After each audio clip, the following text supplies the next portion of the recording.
இந்த அரசியல் கோமாளி சில்லறை சீமான் சுந்தரவல்லி அம்மா வணக்கம்.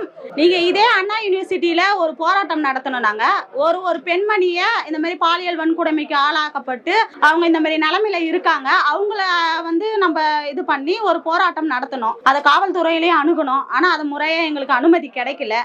அனுமதி கொடுத்தாலும் நாங்க இப்படி கூட போய் நிக்கவே இல்லை. கைய புடிச்சு வலுக்கட்டாயமா கூட்டிட்டு போய் எங்களை அரெஸ்ட் பண்ணீங்க. அப்பெல்லாம் போராட வராத மகளிர் இப்ப போராட வந்திருக்கீங்களே எப்படி? மக்களுக்கு எதிரில் எவ்வளவோ போராட்டங்கள் நடக்குது. பரந்தூர் விமான நிலையம் இருக்கட்டும், ஆசிரியர்கள் இருக்கட்டும், மருத்துவர்கள் இருக்கட்டும், இப்படின்னு கண்ணுக்கு தெரிஞ்ச அளவுல நிறைய போராட்டங்கள் நடக்குது. ஏன் நீங்க அதுக்கெல்லாம் குரல் கொடுக்கல? இப்ப அண்ணன் சீமான் ஒரு வார்த்தை அவரு இல்லாததை பேசலையே. நீங்க போய் பாருங்க, விடுதலைன்ற ஒரு இதழில் கூட போட்டிருக்காங்க. அவர் பேசினதை தான் இவர் இப்படி பேசினாரு, இதுதான் உங்களோட பெண்ணோட இதுவான்ட்டு அவர் கேட்டிருக்காரு. தவறா எதுவும் கேட்கல. அவரு அந்த இதழ்கள்ல சொல்லப்பட்டதை தான் அவர் வெளிப்படையா அதை சொன்னாரு. இதழில் எழுதப்பட்டதை தானங்க நாங்க பேசணும், இல்லாததை பேசலையே. இதை இதை எப்படின்னு ஒண்ணுமே புரியல. இப்ப நீங்க இது ஒரு அராஜகமான ஒரு ஆட்சி முறையை தான் நாங்க நினைக்கிறோம். இது பின்புலமே ஆளும் கட்சி தாங்க. இதுக்கு ஒருத்தவங்க சப்போர்ட் இல்லாம பண்ண முடியாது. அங்கீகரிக்கப்பட்ட 3வது கட்சி நாங்க. எங்களால ஒரு போராட்டத்தை முன்னெடுக்க முடியல. அங்க அடக்குமுறை நடக்குது. எங்களை வாண்டடா கைது பண்றாங்க, சிறையில் அடைக்கிறீங்க. இவ்வளவு பெரிய ஆர்ப்பாட்டம் நீங்க நடத்துறீங்கன்னா இதுக்கு அனுமதி யார் கொடுத்திருப்பா? எந்த அனுமதியும் இல்லாம உங்களால இறங்கி ஒரு ஆர்ப்பாட்டத்தை முன்னெடுக்க முடியுமா?